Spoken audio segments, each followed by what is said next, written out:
The importance of the Orange Shirt movement is to better understand the history of Indigenous people within Canada, which wasn't widely talked about in years past. I was just speaking to a coworker who said 2 years ago she didn't realize that residential schools existed, and I believe it. I come across that a lot in our school systems because we weren't taught it coming through school. We're just now exposing what has happened.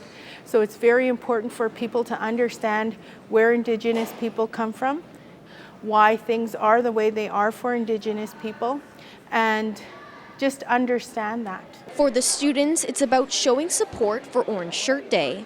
Showing respect to those who have attended and died in the residential schools. When asked what students should take away from Orange Shirt Day, Cynthia Young had this to say.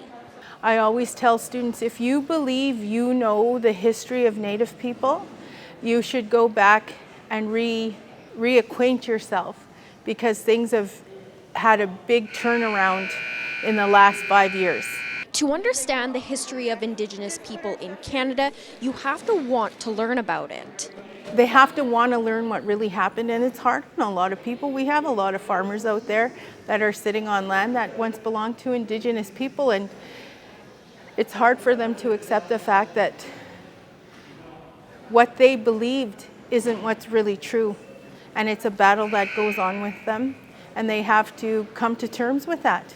The best way to get involved with the movement is to simply research the history of residential schools within Canada and how far the reconciliation process has come between Indigenous and non-Indigenous people.